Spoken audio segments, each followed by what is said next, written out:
Thank you, Deputy Speaker. And I rise today to talk about the multiplicity of difficulties that we're having in my electorate in telecommunications. I say it's a multiplicity of difficulties because it's very difficult to get a clear picture of what's going on. However, I have got a clear picture of people being very unhappy with the service and having their lives inconvenienced is a word that comes to mind, but I don't think it quite qualifies, and the picture I paint soon will give people a better understanding of the impacts that a lack of planning and a lack of provision is having on the electorate. Some people talk about no access. Some people talk about no choice of access. Some people want to talk to me about costs incurred for incredibly expensive wireless when there is no alternative. Some people want to talk to me about the fact that they cannot get a telephone line connected to their home. Deputy Speaker, the electorate of Lalor has, as I say on my feed every time I get up, 200,000 residents, and it is growing by 5,000 to 6,000 people a year. They are moving into new estates, into newly built homes. When people talk about the affordability of housing, the electorate that I represent is where we provide the affordable housing in Victoria. It is where people can come to live on modest incomes. And those people come wanting to make a community, to find local connections. But of course, local jobs are scarce and there are huge commutes. This means that this community becomes more reliant on telecommunications for their communication with one another. The building industry is a huge employer in Lalor. We build an enormous number of homes. So the housing building sector, also attracts a lot of tradies to the area. A lot of young families with tradespeople working as close by as they can in that housing sector.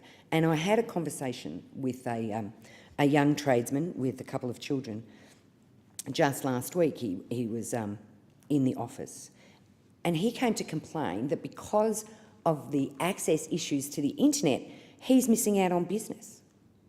He's got a website that he needs to maintain, and he can't maintain it because he can't get reliable internet access. And he cannot partake in many of the find a tradie systems that we're all using, that I know I'm using if I've got a plumbing issue. I'm going straight online to find that plumber and I'm ringing the closest one. He can't keep his business connected in that way. This is not innovative. This is how we now expect to live. This is regarded as normal. So for me, provision of the NBN or provision of internet access to my community and telecommunications in general is an equity issue.